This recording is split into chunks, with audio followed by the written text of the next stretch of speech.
Vedamurthy N Muralidhar ಆಚಾರ್ಯರಿಗೆ ವಿಶೇಷ ಸನ್ಮಾನ ಕಾರ್ಯಕ್ರಮದಲ್ಲಿ ಈ ಮೂಲಕ ಶ್ರೀನಿಧಿ ಶ್ರೀನಿವಾಸ ದೇವರ, ಶ್ರೀ ಭೂವರಾಹ ದೇವರ, ಶ್ರೀ ಮಹಾಲಕ್ಷ್ಮೀ ದೇವಿಯರು ಮತ್ತು ಶ್ರೀ ಮುಖ್ಯಪ್ರಾಣ ದೇವರ ಪಾದಾರವಿಂದಗಳಲ್ಲಿ ಆಶೀರ್ವಾದಗಳಿಗೆ ಆಯ್ಕೆ ಮಾಡಿಕೊಂಡಿರುವ ವಿಶೇಷ ಸನ್ಮಾನ್ಯ ಪತ್ರ.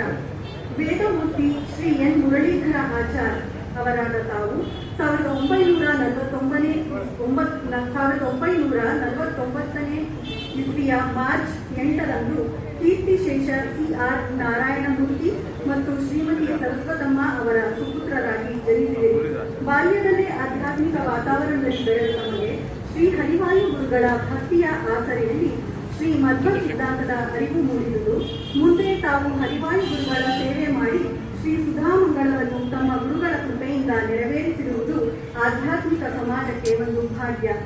ಶ್ರೀನಿಧಿ ಶ್ರೀನಿವಾಸ ದೇವರು, ಶ್ರೀ ಭೂವರಾಹ ದೇವರು, ಶ್ರೀ ಮಹಾಲಕ್ಷ್ಮೀ ದೇವಿಯರು ಮತ್ತು ಶ್ರೀ ಮುಖ್ಯಪ್ರಾಣ ದೇವರು ತಮ್ಮ ಮುಂದಿನ ಜೀವನದಲ್ಲಿ ಹೆಚ್ಚಿನ ಆಧ್ಯಾತ್ಮಿಕತೆಯನ್ನು ಕರುಣಿಸಿ ತಮಗೂ ತಮ್ಮ ಕುಟುಂಬದವರಿಗೂ ಆಯಸ್ಸು, ಆರೋಗ್ಯ, ಐಶ್ವರ್ಯಗಳನ್ನು ಯಶಸ್ಸಿನೊಂದಿಗೆ ಕರುಣಿಸಲಿ ಎಂದು ಹಾರೈಸಿ ಪ್ರಸ್ತುತಪಡಿಸಿರುವ ಸನ್ಮಾನ ಪತ್ರ.